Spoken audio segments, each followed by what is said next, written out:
All right, welcome everybody. It's your man KTJ. Welcome to Secrets of the Mind of a Man, where we talk about how men think when it comes to dating, relationships, and love. And today we got Dr. Umar in here breaking it down. Ladies, don't shout too loud. Don't shout too hard. Let's get into this one right here. Reaction today. Let's go. Obviously, a big thing, obviously, we spoke about the gender wars, earlier. Obviously, there's a lot of conversation nowadays about, the value of what a woman brings and the value of what a man brings in a relationship. And now there's a lot more rhetoric from our women that we hear is, I'm strong, independent, I don't need no man, right? So that's pain speaking, though. Right. Because most black women know they will never get a man. A black woman can have sex whenever she wants. Right. Because she's beautiful. She can have a bed mate, but to have a soul mate, she may never get. I have two daughters, 11 and 20, right? My oldest will be 21 this week. Statistically, right?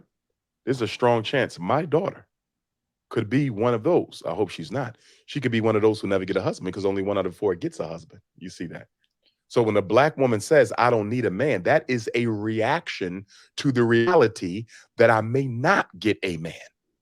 So why not preach? Because I understood, you're obviously against interracial relations when it comes to black men with black women. With white women. With all women. You should only be with the black woman. And you will say, well, if you can't find a good woman in America, there's somewhere plenty else. in Absolutely. Africa. So why not teach that same rhetoric to our women? Like, I do. If you feel I like tell sisters all the time, go to Africa.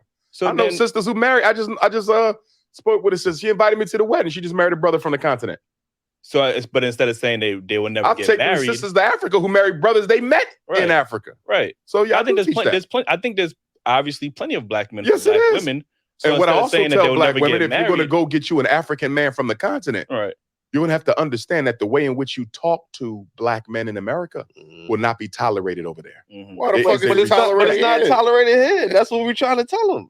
All right, so wait a minute. Let's talk for a minute. Let's get into this for a minute here.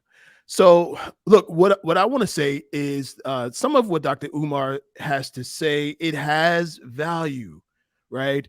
I believe that a woman can still have a good man. I'm telling you, there are plenty of good men that are still out here, and there's some good quality men. Now, I watched this video a little bit more earlier, and he's getting ready to say something that really hits hard. I want y'all to hear what he's going to say just right now. All right, so let's get back into it. Well, over here, I want to say this to us, though, because we try to act like the way sisters treat us doesn't have a history that we are not at least partly responsible for. Let's be honest. The black woman has had to hold down the black house by herself, although imperfectly. She's had to do it by herself since the mass incarceration of black males began in the 1970s. You understand me? Most of our children are raised by a single mother right now. And it has been that way for about 50 years. So when a sister says, I don't need a man, because she couldn't find one strong enough to hold her down. Or when you meet a woman and you say, sister, I'm strong enough to be your man. You ain't got to work or you ain't got to pay the bills or whatever. Pull back. I got you. And she can't do it because all the other men before you who disappointed her. So what I'm saying is, black men, we got to be patient with our women because we created that personality. We created that. And then we want to act like we didn't play a role. We have to be held accountable for their poor selection. No, you have to be held accountable. No, you have to be held accountable because they have a poor selection. Wait a minute. Wait a minute. Wait a minute. Listen, here's what I'm thinking, y'all.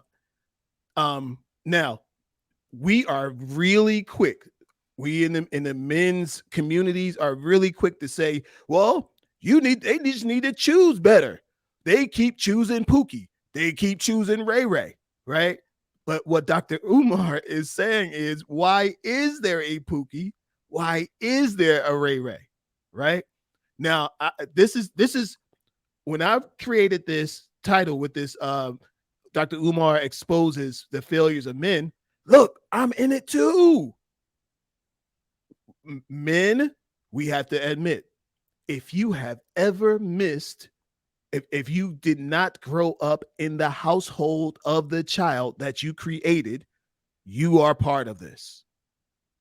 If you had to pay child support and you've ever missed a payment, you are part of this. You created the essence of what is today. Listen, we all part of it. So let's take our medicine the way it needs to be taken, straight. Let's keep going. See, what you're saying, you're selecting a poor mate. And what I'm saying is they don't have much to select one, so of course you're going to end up with a poor mate. And why is she going to end up with a poor mate? Because we as black men are not raising black boys to be the men that our women need. We are not. They out there killing themselves right now. What we doing about it? Unemployed black males, what we doing about it? Pants sagging, weed smoking, what we doing about it? Black men are not raising black boys to be the men our community needs. That is 100% our fault. What I'm saying is she got a right to be angry with us. She got a right to be angry with us. Who can disagree with that? Who can disagree with that? I know there's somebody that's going to disagree with it, but I can't. I can't. She's got a right. She's angry for a reason, because we don't always step up. We didn't always show up. We didn't always come up. Now, there is a portion of in the black community. We can talk about the black community. It's America, really, right? But there's a portion of time where in the 80s and the 90s, when the drug culture came up, the drug culture destroyed black men's presence, not just in the home because of the government, because we was out getting high, because we were out doing other things, chasing drugs and selling drugs, chasing drugs. And that's how we got where we are. Let's keep going. We have not been on our job as black men. If the men are the providers, what have we been providing for our community? I'm not speaking you individually. Yes. Because you may be a damn good father. You may be a damn good father. You may be a damn good father. But guess what? What are we doing for the community? What are we doing for the children who don't have a father? You don't think the black woman got a right to be angry when she's been raising 2/3 of the kids by herself for 50 years? And the minute she raised her voice, we say she's not humble enough. She had to become masculine to survive the rape, the molestation, the domestic abuse. Are you telling me you can't see how we created that? I understand that, but she needs to be more selective. If we was loving our women and taking care of our women, do you think she would be like that? That personality has a history. If she's picking Pookie and Ray Ray instead of you're making her a scapegoat. No, she's picking a scapegoat. No. There's good quality men that they ignore. Why she even got it? Why is there even a Pookie in the selection? You gotta ask her that. No. I'm gonna tell you why there's a Pookie in the selection. Why? Because black men have abandoned black boys and have allowed social media, white media, athletes, and rappers to raise them. That's why she with Pookie. If we never allowed Pookie to develop, she would not have a Pookie. Come on. Y'all know it's true. We came up wanting to be like Mike. People wanted to be Master P. You wanted to be Jay-Z, right? I remember once upon a time, all boys wanted to be like their father. Once upon a time, all boys wanted to be somebody that they could look up to, and the most important person that they could look up to was dad. But when dad is out in the streets, when dad is embarrassing, when dad is all over the place, then you look for the next best person. And that's whoever is the hero in the streets. Let's keep going. If we're going to be men, the first thing we got to do is take responsibility for why our women feel the way they feel. I can hear that. I'm not saying that they're right to disrespect, because even if a woman disrespects me, right? That still don't give me a right to disrespect her, because she's still the queen of the community. Even if she's not acting like it, I'm going to give her that respect. But when I hear brothers talk like this discourse we having now, we act like we don't understand. No, There's reasons for that shit. I do understand. Women are so valuable. You get what I'm saying? Like, I think women ground men and help them, propel to the next level. I think men get further in life with a woman, right? But if I'm a hardworking man, but I'm only looked at as resources, okay, and then she's ready to jump on Tom, Dick, and Harry because he got flash. He's shining a little bit more. His access to money is quicker than mine's. It's kind of hard to have that. Well, no, one, I agree with you, but that's not all sisters. No, it's not. And if you're constantly running into that type of woman, then the problem is you, because you're attracting a certain low vibrational energy. Why not have that same energy for women? You just So listen, I agree with that. So I think, listen, yes, men have been in a down spot, but look, women do have to make better choices. Yes, but listen, we can't get away from that fact that if there should be a lot of good choices. There shouldn't be any real focus on finding a good man, meaning like as if he's a needle in a haystack. Good men shouldn't be a needle in a haystack. Good men should be the majority. And it's not, because look, now after those generations, a generation of young people are raised to see athletes and rappers as role models. And so you follow after that lifestyle, or at least the lifestyle that they see. Let's keep going. You just, again, you have because the man we having a conversation as men. Yeah. I got plenty of interviews with all women where I check them too. All right. But as a man, you should not be concerned about what I say to them. No, as men, we should be concerned of what we're going to do to produce a better generation of black males for tomorrow.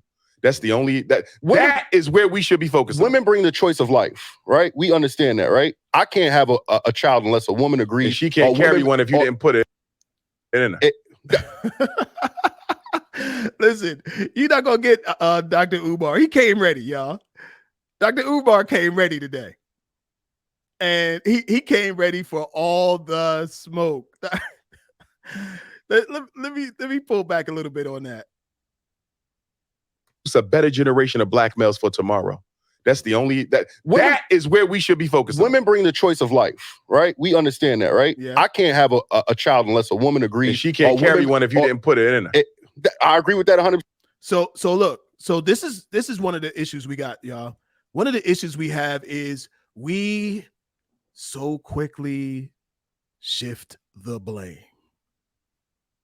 So when I have these conversations with men, sometimes I'll have it online, and some of the women will be like, "Oh, you're being you're picking on men. You're picking on that person. You're picking on them.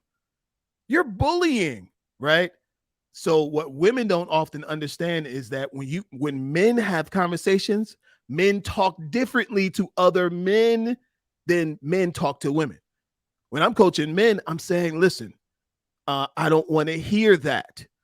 I don't want to hear the excuses. I don't want to hear the reasons and all of that. Do what you need to do. Men can take that. Men like it straight. But when you're talking to women, you have to be a little bit more understanding, truthful, but still understanding. All right. Let's see if we can get some more of this. Too, right? But whether or not, if you want that child or not, she can still make that decision. It's only up to her. If you don't put a seed in her, nothing else happens. And no woman can make you put a seed in her. So the original act was the responsibility of a man. True. I mean, all right. So look, y'all. Look, when the truth comes straight in your face, it's hard to listen. It's hard to sidestep that. My man starts stuttering. My man's like, what do I say? You can't say anything because we're guilty. On this show, we talk about the secrets of the mind of a man. For all the ladies who are watching this, I want you to follow this channel. I want you to hit that subscribe button right now. Follow this channel. We're gonna give you some information about how men think that you are not going to find anywhere else. That's what this channel is all about. So hit that subscribe button. Let's get a little bit more of this. Did black men willingly leave the household, or was it the Here system? we go. that It was put them back? systemic. Here we Right, go. So how if we giving them grace for them having to do it without us, but Here we go. Wait a minute. Here we go with that. Did men willingly leave the house? Yes. Men willingly left the house. You know why? Because we didn't provide a house to be created. Like if she's on government housing and the government says get out of my house, man, then the man left. Who and you gonna blame the man? You gonna blame the government for that? You cannot blame the government for that. That's on us. If you went out and did like my grandfather did and built the house with his bare hands. My grandfather and his brother, after working in the field or working at the factory, came home and built their own house while staying with his mother down the street, right? Built their own house with their bare hands. No government can come in and tell him to get out. No state, no county, nobody can tell him to come in and get out of the house that he built with his hands. We got to build something with our hands. Let's go. it wasn't our fault. How we Wasn't not our getting that fault. same grace and that same respect? I'm gonna tell you why. Why? I'm gonna tell you why. Because black men, as the leaders of the community, now Right. We can't be leaders. here's the Women question not we got to accepting make. that. Here's the question. Accepting that. Because the argument y'all make Yeah. feeds into the feminist agenda. Okay. It's an argument that says I don't want the responsibility, I'm a leader. I in my don't wanna home, though. fix shit. Mm. right? hmm I'm gonna fall back and let her run everything. That's what the feminists tell. They say, look at them making excuses for why they can't be better men, making excuses for why they can't make better men. You understand? Mm. Your argument feeds the feminist narrative. That's It's not dangerous. what we're making That's not, excuses that's for. what we're not. I'm saying I am the better man, but Yeah. I shouldn't be held responsible because you wanted to choose a Pookie and a Ray Ray. That's not me. I worked too And hard I'm in gonna my go back life. to what I said. Pookie and Ray Ray shouldn't exist. And the only reason why Pookie and Ray Ray exist because we're not in the community making those boys the men they need to be. Do you All see right. that? And, She don't get a all right. Pookie. Yo, okay, so look, now they're starting to repeat a little bit, but y'all can see this is real. This is a real fact, and this is a real truth. And I'm glad to bring it to you guys. So you guys make sure you hit that subscribe button, hit that like button, drop a comment. Let me know what you think of this video. Is Dr. Umar off? Do these guys have a point? And you can check out the rest of their video. I'm gonna put the link in the comments there. I like to give credit where credit is due. This was a great interview, and there's many more we're gonna bring to you to come. So hit that subscribe button, and we'll see you next time. Peace.